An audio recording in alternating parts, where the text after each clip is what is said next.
Amadas hermanas de Princesas de Fe, muy buenos días. Hoy es ya nuestro penúltimo día de devocional, hoy viernes 28 de junio del 2024. Y vamos a comenzar con nuestro estudio, hablando sobre el tema, pero tomó Raquel los ídolos. Comenzaremos repitiendo nuestro versículo de memoria para esta semana. Por tanto, amados míos, huid de la idolatría. Primera de Corintios 10:14. Y en nuestro estudio estamos abarcando el capítulo 31 de Génesis. Y nuestra lectura bíblica va a ser nuevamente de los versículos 17 al 20. La palabra del Señor dice así. Entonces se levantó Jacob y subió sus hijos y sus mujeres sobre los camellos y puso en camino todo su ganado y todo cuanto había adquirido, el ganado de su ganancia que había obtenido en Padán Aram, para volverse a Isaac su padre en la tierra de Canaán. Pero Labán había ido a trasquilar sus ovejas, y Raquel hurtó los ídolos de su padre. Y Jacob engañó a Labán arameo, no haciéndole saber que se iba. Oremos. Amado Señor y Padre Celestial, gracias te damos en este tiempo, porque nos das una oportunidad más, Padre, para abrir tu palabra y conocer tu voluntad. Señor, tú estás trayendo luz a nuestra vida y en tu misericordia nos estás mostrando, Padre, si hay ídolos ocultos en nuestro corazón. Perdónanos, Señor, y límpianos de nuestras iniquidades. Ayúdanos a no ser solo oidoras de tu palabra, sino también a ser hacedoras y a desechar todo eso, Padre, que es un grave mal ante tus ojos. Te pido que nuevamente me auxilies y que todo lo que hagamos y todo lo que se ha hablado en este tiempo sea para gloria y honra tuya. Son mis ruegos en el nombre de tu Hijo amado Cristo Jesús. Amén. Mis hermanas, durante este tiempo vamos a aprender 4 lecciones de el tema relacionado a Raquel y los ídolos que ella tenía muy ocultos. Sí, muchos pueden ver nuestra apariencia, pero el Señor conoce nuestro corazón. Ante Él nada es oculto. Y si hay pecado en nuestra vida, esos pequeños ídolos, Él los conoce. Y esto va a llegar a ser un gran mal delante de los ojos de Dios. Ya hemos estudiado 3 lecciones acerca de esta idolatría oculta que tenía Raquel. La primera lección fue la procedencia de su idolatría, eran los ídolos de su padre. En nuestra segunda lección hablamos de la devoción de su idolatría. Llegó a tomar estos ídolos y se apropió de ellos, amándolos, esperanzándose en ellos, sintiendo alegría, deleitándose en ellos. Pero también toda esta devoción llegó a afectar su ámbito espiritual, su ámbito familiar, su ámbito social y también el ámbito religioso en su vida. En nuestra tercera lección, mis hermanas, o en nuestra segunda lección, también vimos que ella cambia el objeto de su adoración, el modo de su adoración y el valor de su adoración. En nuestra tercera lección, ayer vimos que hay consecuencias. La idolatría siempre va a tener consecuencias. La palabra de Dios dice que la paga del pecado es la muerte. Y sí, hubo tropiezo en el camino. Sucedieron cosas horribles en la familia de Jacob. También había impureza en este camino, había pecado. Y como resultado también va a haber muerte, porque Raquel va a llegar a morir. Hoy vamos a comenzar con nuestra cuarta lección, hablando de la victoria sobre su idolatría. Y sí hay victoria, mis hermanas, pero no en nuestras propias fuerzas. El Señor nos puede ayudar a vencer estos ídolos, a desecharlos por completo de nuestra vida. Y en el capítulo 35, en el versículo 4, la Biblia dice así del libro de Génesis: Así dieron a Jacob todos los dioses ajenos que había en poder de ellos y los zarcillos que estaban en sus orejas, y Jacob los escondió debajo de una encina que estaba junto a Siquén. Así dieron a Jacob todos los dioses ajenos. Hablemos un poco de quién es Jacob. Sí, él fue esposo de Raquel, pero su nombre significa suplantador o el que toma por el calcañar. Después que luchó con el ángel de Dios, su nombre ya no va a ser Jacob, sino que va a ser cambiado a Israel. Y esto significa el hombre que ha visto a Dios. Sí tuvo un mellizo, Esaú, y Jacob llegó a ser padre de los 12 patriarcas. A diferencia de Esaú, quien era cazador, Jacob va a crecer como un hombre tranquilo que prefería la rutina doméstica y pastoral también.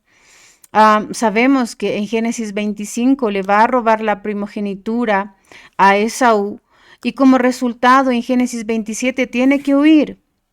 Huye de Esaú y en Génesis 28 llega a Padán Aram, donde vivía Labán, su tío. Ahí se va a casar con Rebeca, ella va a llegar a ser su esposa, después de 14 años que sirvió a Labán, pues primero se casó con Lea y luego con Rebeca, perdón, con Raquel.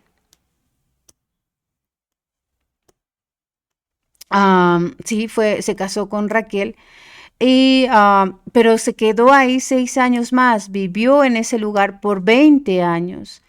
Pero en Génesis 31, Dios va a pedir a Jacob que vuelva a su tierra, que vuelva a Canaán. En Génesis 34 hemos visto ayer un poco de lo que pasó con Dina, una de sus hijas, que fue deshonrada por un hombre que no era temeroso de Dios, pues estaban en el lugar incorrecto, con las personas incorrectas, con la dirección incorrecta también. Pensemos, ¿qué habrá pasado con este varón de Dios que vio cara a cara a Dios? Su silencio hacia su familia le trajo graves consecuencias, porque no manifestó hacer lo correcto desde el principio. Pero en Génesis 35, ahora Jacob se va a levantar y se va a dirigir a los suyos, manifestando lo que dice la palabra de Dios. Y sí, sabemos que había un grave problema en la familia de Jacob, porque Raquel fue quien trajo estos dioses ajenos de la casa de su padre. Y ahora esta idolatría se había extendido por toda su familia, afectando seriamente el camino de todos, pues ya están sufriendo entre 8 y 10 años en Siquem, cuando ya deberían subir a Betel. Pero mis hermanas, Dios no va a permitir que la familia de Jacob viva así. En su gracia, Él va a hacer entender a Jacob que como cabeza de familia no pueden servir a dos señores. No pueden adorar así a Dios y a sus ídolos tampoco. Así no se puede subir a Betel, a la casa de Dios, con esta idolatría oculta. Y sí, Dios le dará la victoria, le va a dar la victoria a Jacob y a toda su familia, porque en el versículo que hemos leído, en el versículo 4, dice, así dieron a Jacob todos los dioses ajenos. La palabra de Dios nunca va a volver vacía, mis hermanas. Lo que nosotros no podemos hacer por nuestra fuerza, el Señor sí puede hacerlo. Pero hay una sola manera de responder al mensaje del Señor y este es obedeciendo. Ellos llegaron a quitar la inmundicia dándole todos estos dioses ajenos a Jacob. Subieron a la casa de Dios en el versículo 6. Jacob y toda su familia llegaron a Betel con todos los suyos. Llegó a tiempo, llegó con todos, ninguno de su familia se quedó. Y ahí ellos edificaron un altar en el versículo 7 de Génesis 35, pero de la manera que Dios había dicho. Y lo hacían ahora predicando con su vida y siendo ejemplo también. Ahora él y toda su familia querían ser fieles al Señor. Pero mi hermana, cómo es que esta obra, cómo es la obra de Dios, la cual va a llegar a limpiarnos de estos dioses ajenos a nosotros y a nuestra familia también? Y hoy vamos a hablar de la primera fase. Vamos a hablar de la obra de la palabra de Dios primero en Jacob. Y cuán importante es tomar la palabra de Dios. No la palabra de este mundo, no la palabra de mi propio conocimiento, mis propias ideas, mis propios pensamientos. Porque este es el mensaje de lo alto. No es el consejo de su corazón, no es el consejo del mundo, ni mucho menos es el consejo de Satanás. Es el consejo de Dios. Y en el versículo 1 de Génesis 35 dice, dijo Dios. La palabra de Dios es poderosa para producir limpieza en nuestras vidas. En Juan 17:17 dice, santifícalos en tu verdad, tu palabra es verdad. Y así empezará este camino hacia la victoria sobre este terrible mal, sobre esta idolatría oculta. Primero, porque llegó oportunamente. Por eso en el versículo 1 dice, dijo Dios. Y esto llegó en el tiempo oportuno, mis hermanas. Conocemos los acontecimientos anteriores, estos acontecimientos peligrosos que acababan de suceder. Y esto tal vez pudo haber producido en el corazón de Jacob un fuerte deseo de alejarse sin demora de las cercanías de Siquem. Él estaba oprimido por la ofensa que ellos habían hecho a Dios y también por deshonrar trayendo dioses escondidos en ellos. Y ahora, cuando Dios le habla, cuando este auxilio, esta victoria llega a su vida, él debe haber considerado este llamamiento como un gran alivio a sus afligidos sentimientos y a todo lo que estaba ocurriendo en su vida y en la vida de su familia. Sí, no era la primera vez que Dios le hablaba, porque ya lo había hecho en Génesis 28, en el versículo 13. Y dice aquí, Jehová estaba en lo alto de ella, el cual dijo, yo soy Jehová, el Dios de Abraham tu padre, el Dios de Isaac. La tierra en que tú estás acostado te daré a ti y a tu descendencia. Y en el versículo 15 le dijo, yo estoy contigo. Pero la segunda vez que le habla es en el versículo 31 también, cuando le dice, yo soy el Dios de Betel. Dios le hablaba, mis hermanas. Así que Dios le volvió a hablar y en el tiempo oportuno, cuando él más necesitaba, cuando ya no podía más, cuando toda su familia estaba en tragedia, la misericordia de Dios se levantó. Y llegó también personalmente a Jacob, porque ese día Dios habló a Jacob. Y cuando la palabra de Dios es personal, entonces va a llegar a obrar en gran manera, mis hermanas. Jacob ya no va a ser un hombre más del mundo. Ya no va a ser un hombre más como vive este mundo, según las concupiscencias de este mundo, como este mundo vive según su vano pensamiento. Ahora él va a ser un hombre bíblico, un hombre que vive según la palabra de Dios. Y en Génesis 32:30 dice, y llamó Jacob el nombre de aquel lugar Peniel, porque dijo, vi a Dios cara a cara y fue librada mi alma. Pero no solo va a llegar oportunamente en el momento que más necesitamos, cuando ya estamos hundidos. Dios tiene misericordia y nos saca de ese lugar personalmente, sino que también llegó claramente, porque Dios le va a decir, sube a Betel. Y Dios le está diciendo, le está revelando sus propósitos a Jacob. Le está brindando esa luz que él necesita en medio de las tinieblas en las que se encuentra él y su familia. Está revelándole su perfecta voluntad y está reafirmando su propósito de llevar a Jacob y a su familia a Betel. Pero Dios va a demandar a Jacob la manera correcta de cómo deben subir. Y estos tienen que aprender a quitar la inmundicia de su idolatría en primer lugar, desechar todo eso. En Proverbios 3:7 la Biblia dice, no seas sabio en tu propia opinión. Teme a Jehová y apártate del mal, porque será medicina a tu cuerpo y refrigerio para tus huesos. Esta obra de la palabra de Dios llega oportunamente. llega personalmente y también llega claramente, pero también va a llegar adecuadamente, porque dice, Dios habló a Jacob. Y miren cómo le habla, mis hermanas. Dios le habla con amor, porque le está mostrando su misericordia. En el momento que él más necesitaba luz, llega esa misericordia. En el momento de su angustia, esa palabra de Dios viene y dice, levántate.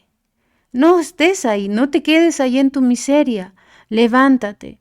Pero así como lo hace con misericordia, también lo hace con orden. Y la palabra de Dios, la cual está llena de verdad, le va a decir, levántate. Hay un lugar donde debes dirigirte, Jacob. Ahora debes obedecer mis palabras por tu bien, porque yo solo quiero tu bien, no quiero que sufras. En Proverbios 16:6 la Biblia dice, con misericordia y verdad se corrige el pecado, y con el temor de Jehová los hombres se apartan del mal.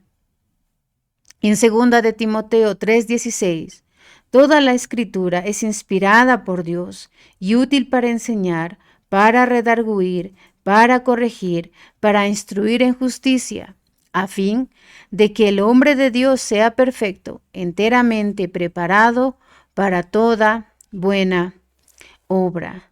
Gracias a Dios que esa palabra llega adecuadamente, mostrándonos su misericordia, pero con orden, con autoridad también, mostrándonos la verdad, que es tiempo de obedecer al Señor, pero también va a llegar expresamente el contenido de este mensaje.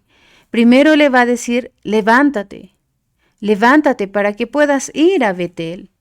No estés más acongojado. Levántate, no estés más en esta angustia. Mira a dónde te ha llevado tu idolatría. Mira en dónde, cómo has llegado a estar tan hundido. Levántate, ya no es tiempo que estés más postrado delante de estos ídolos. Levántate de tu turbación, de tu temor, de tu victimización o autocompasión también, de tus suposiciones. Levántate de esa vana religión. Levántate de tu idolatría. En Josué 7:10 la Biblia dice, y Jehová le dijo a Josué, levántate, ¿por qué te postras así sobre tu rostro? Levántate, mi hermana. Ya no es tiempo de seguir hundidos en nuestra idolatría, en nuestra miseria, porque eso solo trae la idolatría secreta. Dios quiere que nos levantemos, pero no en nuestras propias fuerzas, no en nuestro propio conocimiento, no para seguir viviendo como queremos. Ahora es tiempo de levantarnos y hacer lo correcto, porque así solo Dios nos dará la victoria para vencer esta idolatría, eso que está muy oculto en nuestro corazón. Pero también dentro de este mensaje que llega expresamente para ir a Betel, levántate para ir a Betel, también le dice, sube a Betel. Y Betel estaba como a 40 kilómetros al sur de Siquem. Y el viaje era en subida, era una subida desde un paraje bajo a una región montañosa. Era de subida, era cuesta arriba. Pero esta vez el Señor iría con ellos si ellos estarían dispuestos a hacer lo correcto.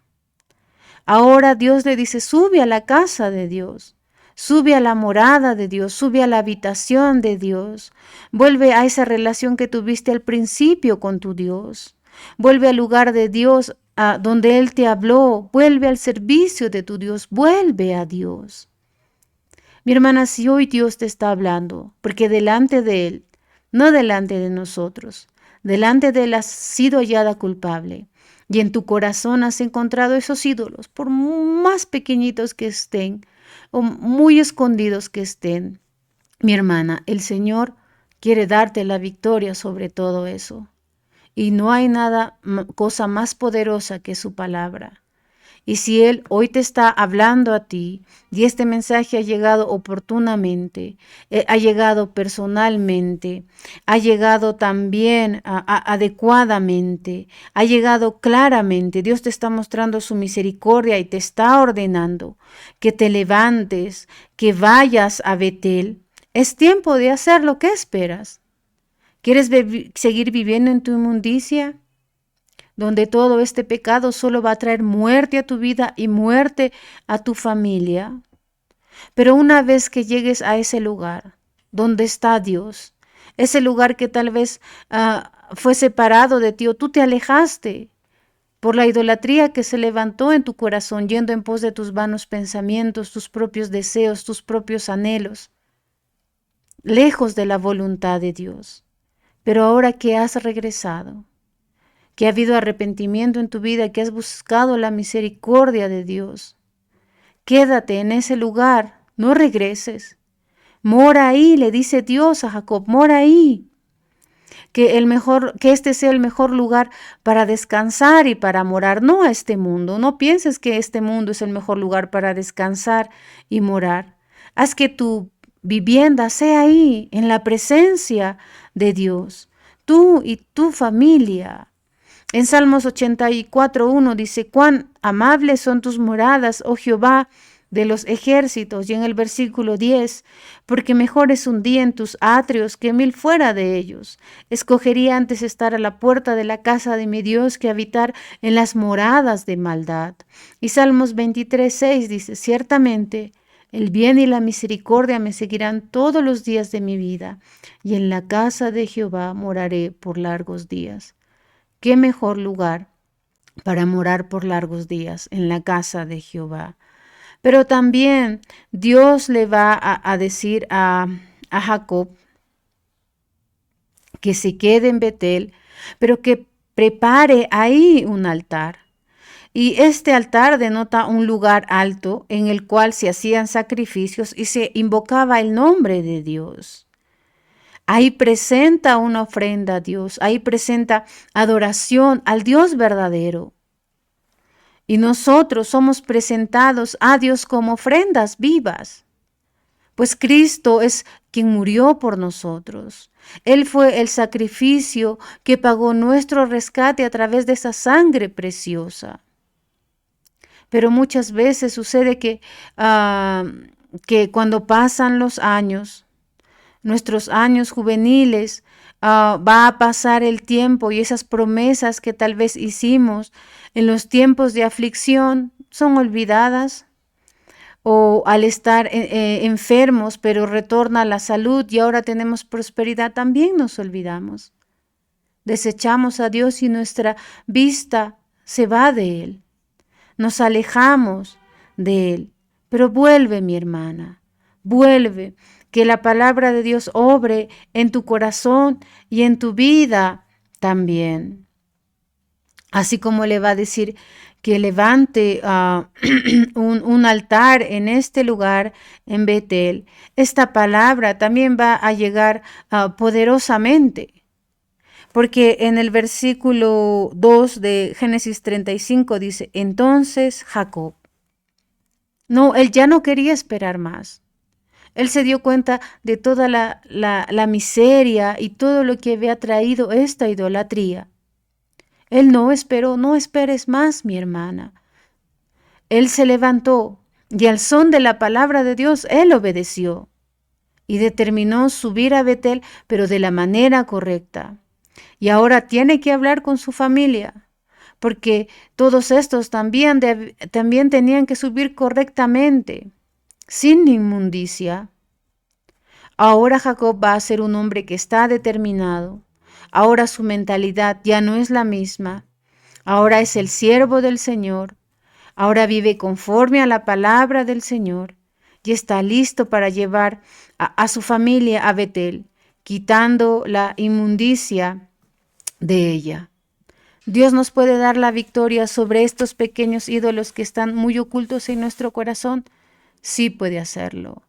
Lo hizo primeramente con Jacob y mañana veremos la obra de la palabra de Dios en la familia de Jacob.